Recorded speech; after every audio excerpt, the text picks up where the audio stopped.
Hello दोस्तों, नमस्ते, प्रणाम। मैं अनीता शर्मा लोकगीत चैनल पे स्वागत करती हूँ। सास बहू का दर्द भरा धान लगवही कजरी लेके आई हूँ। कैसा लगेगा कमेंट बॉक्स में कृपया जरूर बताना।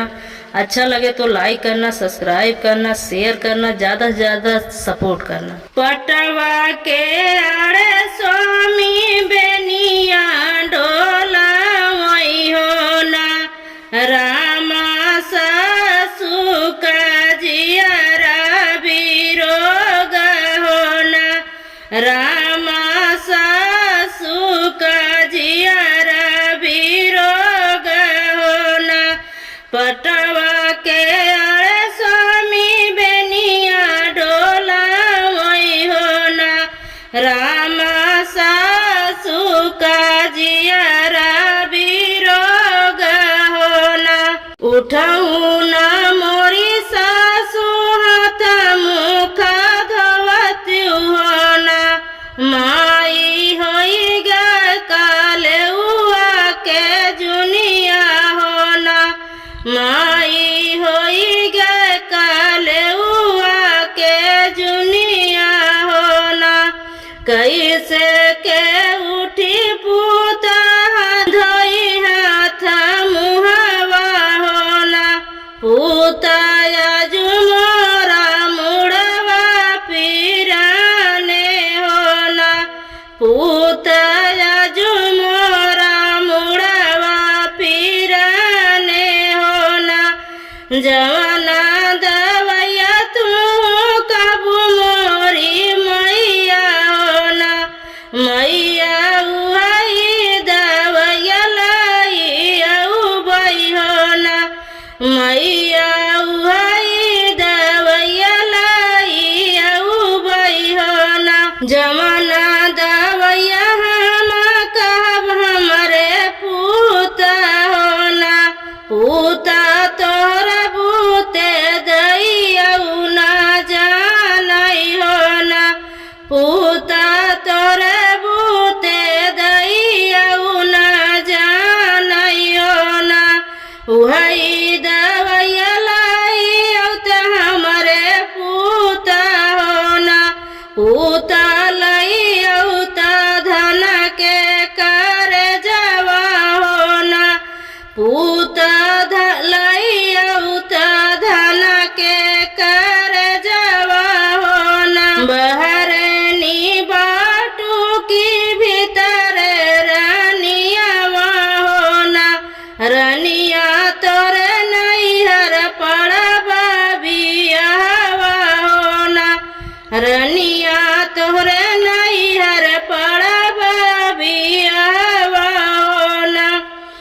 अपने नैहरवा के स्वामी हमाया के लवा होना स्वामी के कर पड़ा बाटई बियाहवा होना स्वामी के कर पड़ा बाटई बियाहवा होना।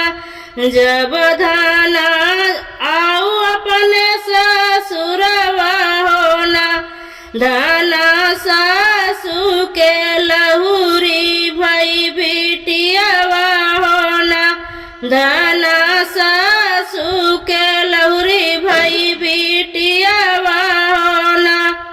जऊ हमरे नैहर स्वामी पड़बा बियाहवा होना स्वामी नौआ ने वतलाई आवई होना स्वामी नौआ ने वतलाई आवई होना। तू ताऊ रहू धाना रामा रोसैया होना धाना नौआ विदा काई दे होना धाना नौआ विदा काई दे होना।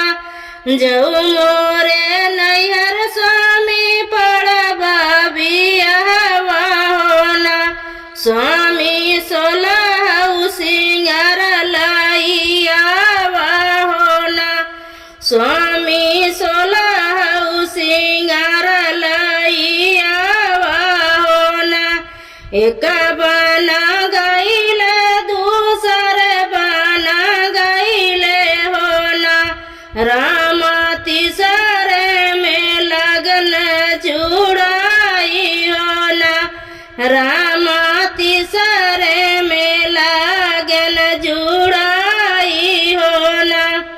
हमारे पायर सिरा रखा मोरी रानियावा हो ना, धना हृदय तोरा हम जुआना हो ना, धना हृदय तोरा हम जुआना हो ना।